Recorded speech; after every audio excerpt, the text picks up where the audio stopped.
I like adding Skip first so that he feels the uncomfortableness. Just want to make sure you're going to join. That's all. So here we are. What is this? Week 2 of October? Yes. Yeah. Think about the date.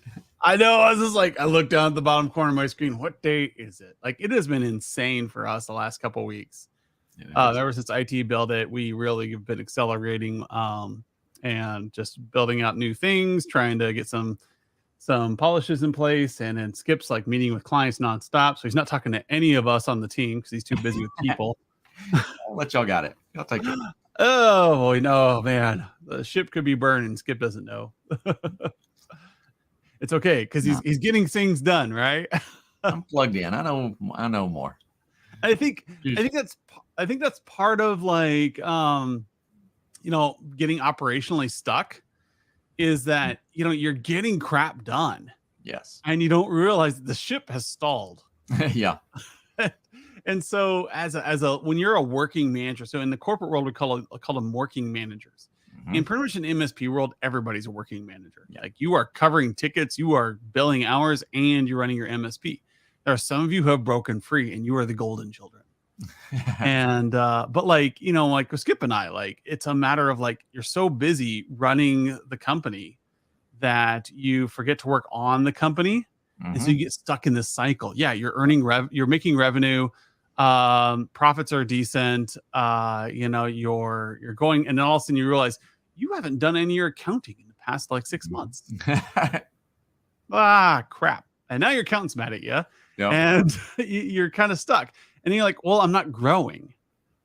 But you're doing well, but you're not growing. Mm-hmm. And there's this thing that if you're not growing, you're dying kind of thing. And are you getting new clients? Are new clients coming in to replace your old ones? Are new ones coming in that are healthier? Yeah. And that is kind of something you have to look at. Like, are your clients even growing? Yeah. And so how do you get unstuck operationally? How do you avoid, things like analysis paralysis, which we talked about a couple of weeks ago? How do you avoid just sticking your head in operations and replacing firewalls all day long? Yeah. Well, and, I think I sympathize with a lot of our members, in tool wise, especially in our pre-sales sort of engagements. So right now we have a tool that we use on the back end. It's purely admin for us. And the company that owns this, that acquired this tool a few years ago, they've decided to just sunset the product. All right. No migration path, no upgrades, nothing. They're just going to turn it off. Right. So, they've put the burden on me. I have to find another tool set, identify the needs. And of course, that opens up a whole, can of worms of, hey, do we just replace the functionality, or do we take this opportunity to expand, consolidate other tools, whatever? And it's a real challenge. I'm struggling with this. But, one of the things that help is our L10 meetings that we have. And it is an item that we go through every week. And I know, yes, I didn't get it done. We had some things coming up.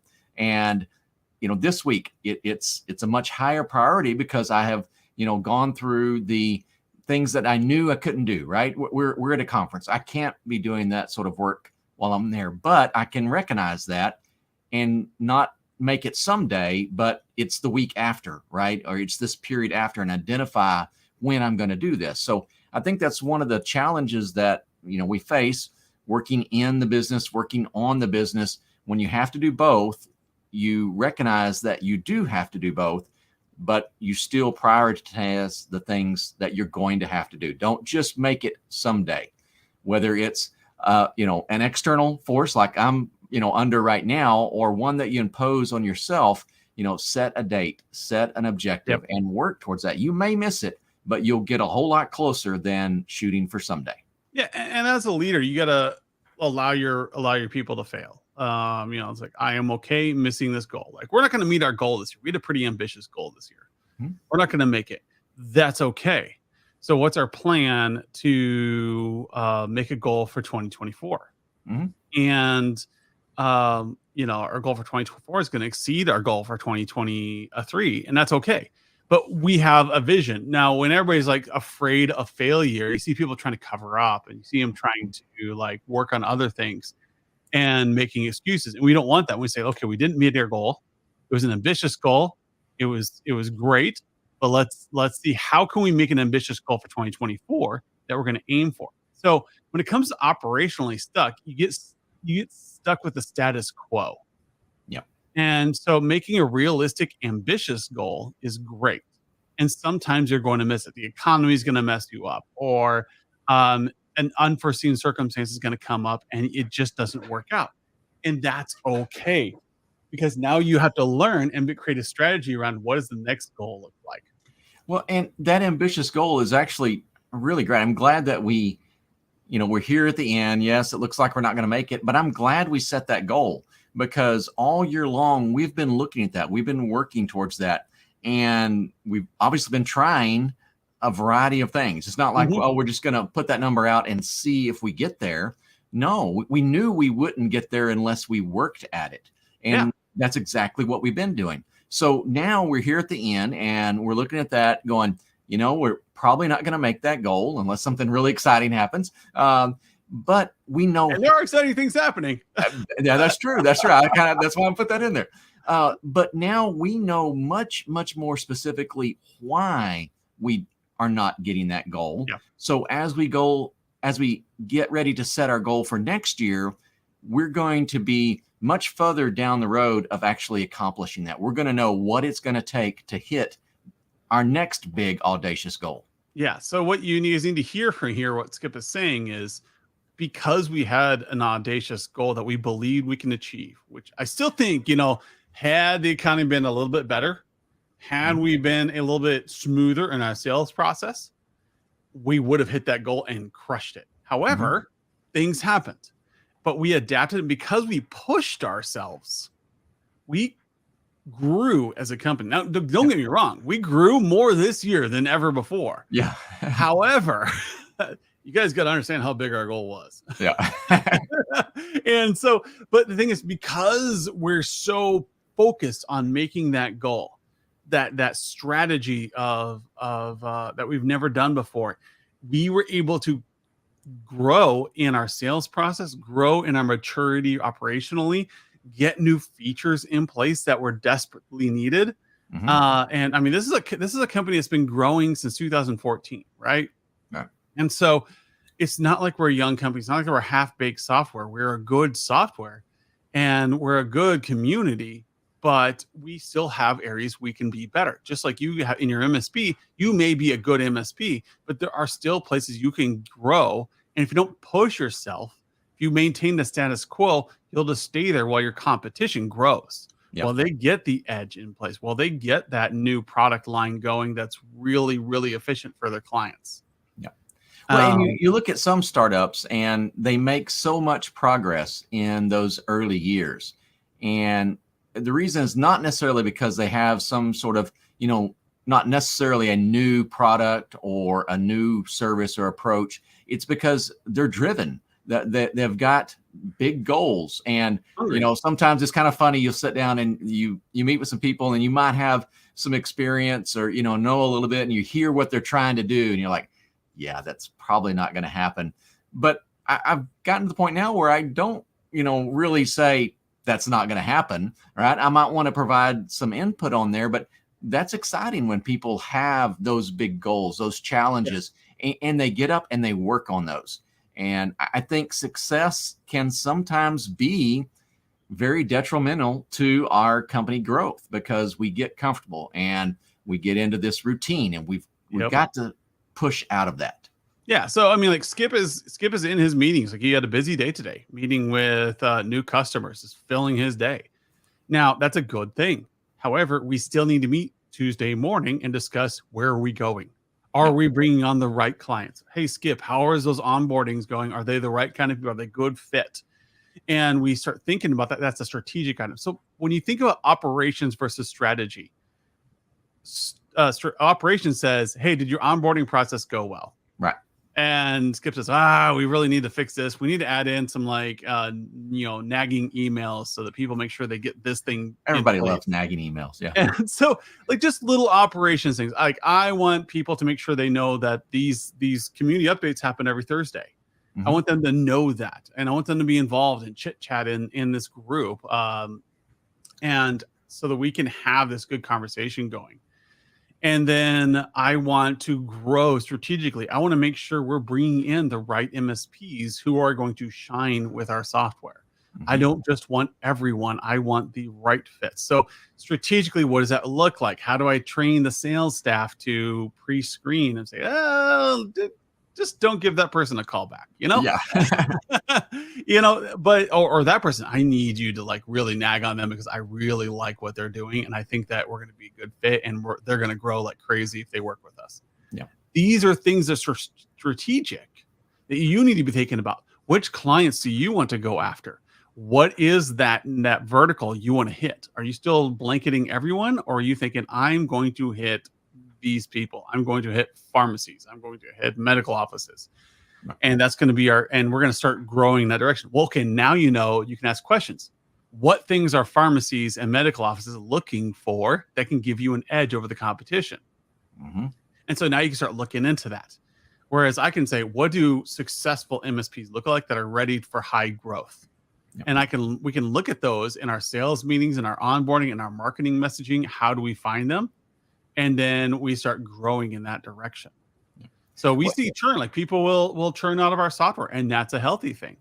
Not good fit, not using the software, not meeting with clients is usually the reason people leave our software state. They no longer meet with clients. Yeah. And people who are meeting with clients are getting more and more and more in our software, and we can see them as they grow, and it's really exciting to watch. And there's a couple of things, me being very operational, I'm down there.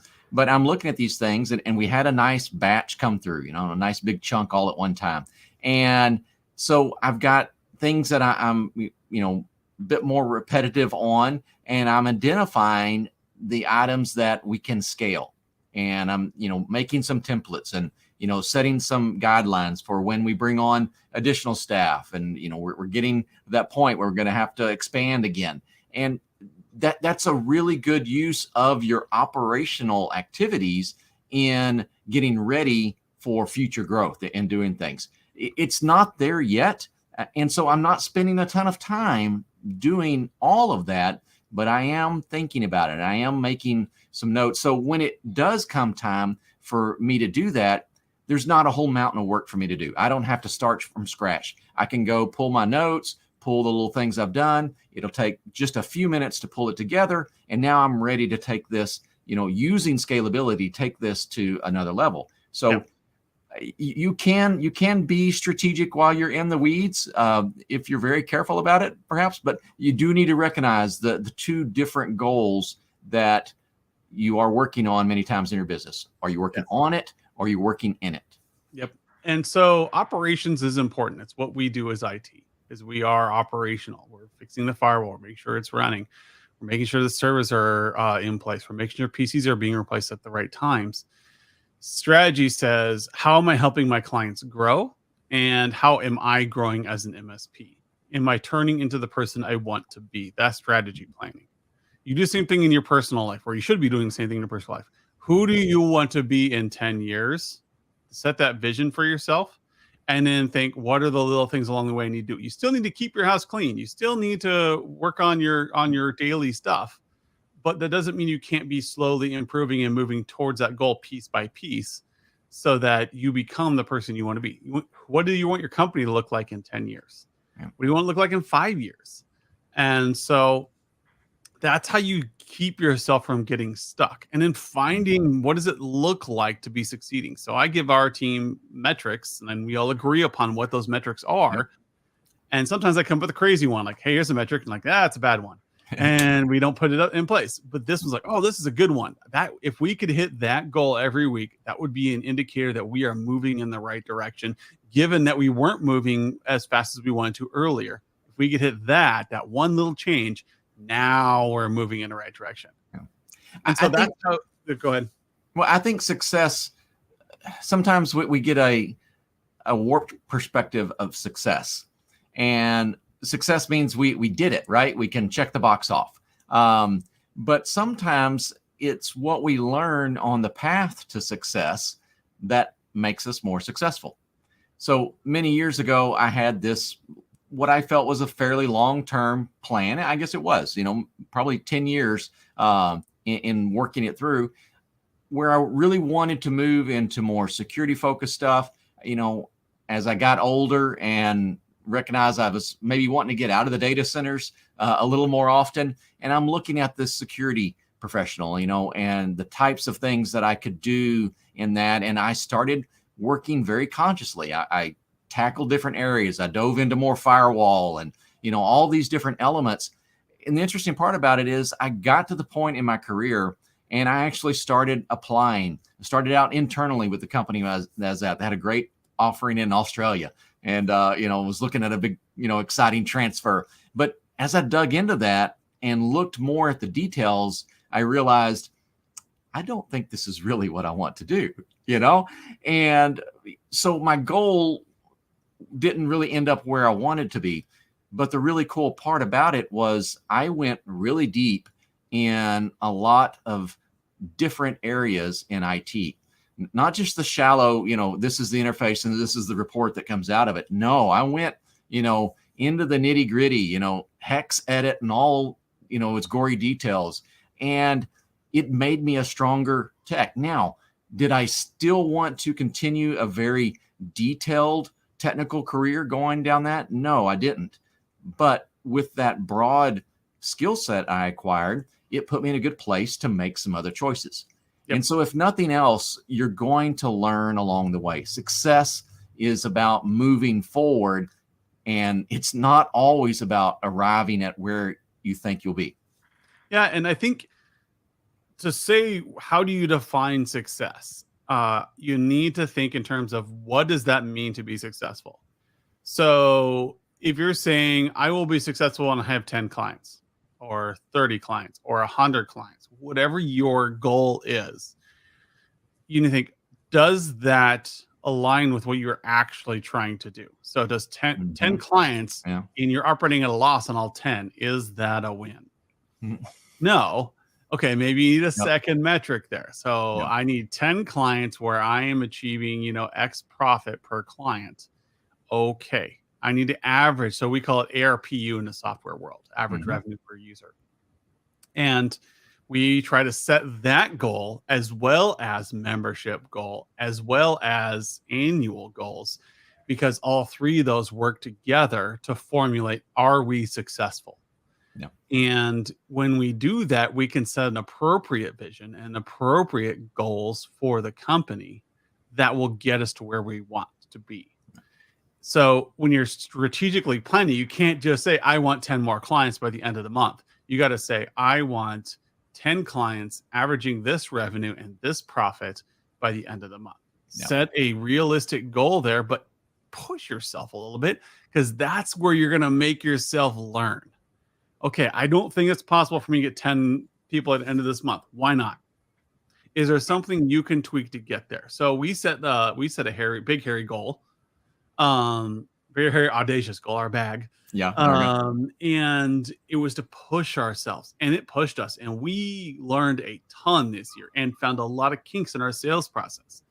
And now that we've gotten through those, we're in a better place than we would have been if we would have just accepted the status quo. Yes, absolutely. Yeah.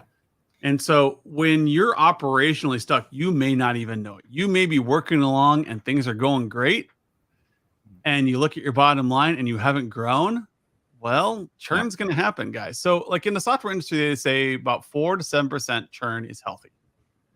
So you want that to happen. Like for in our world, MSPs are going to get bought. Some of them are going to merge. Some of them are just going to be a bad fit, and they just don't think in terms of client success. And that's okay. You want those people to leave and let them be replaced by healthy new ones. In the MSP world, I don't know what that number is. Like, how often do you want a client to churn and be replaced by somebody who's even better? Maybe this old client you start off with was like their margins were stupid thin, like $100 a month. But the new one that comes in is going to earn you like $5,000 a month. and now you have bandwidth for that. So what do those numbers look like? Are you growing, or are you going to suddenly get hit with churn and start dying here in the next 2 years because you didn't do the footwork to grow? Yeah. And that, that I think we sometimes get a little too wrapped up in, the numbers of the quantity. And we do need to come back and look, all right, I know how many customers I have, but how much am I making, and really drive towards it. And then once you kind of, can dive into those again, along the way, you can look and say, hey, this group of customers is really thin on my margins. I struggle some days to even make money off of them. Yet this group of customers, I'm making money hand over fist. Well, now you've created an area of focus. What can I either expand in that group, or what can I take out of that and transfer over to that other one? However you want to look at that, you're going to be able to, really have some specific things that you can work on, that you can try to replicate to make a difference to your bottom line, rather than just, this, I want to grow my business in general. All right. That's not a good goal. All right. What is it do you want to grow?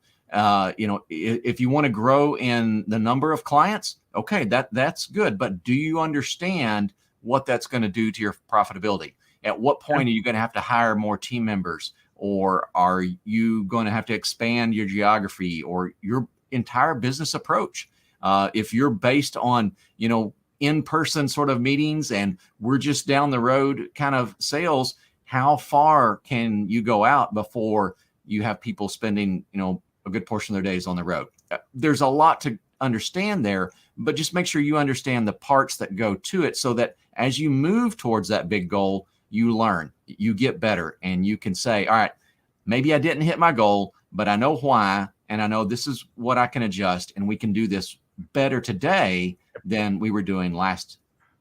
As we always say, to get yourself unstuck, make what you do today look like crap tomorrow. Yep. And I always like that. So I'm going to leave everybody with that little tidbit. All right. And we will see you all next week. Sounds great.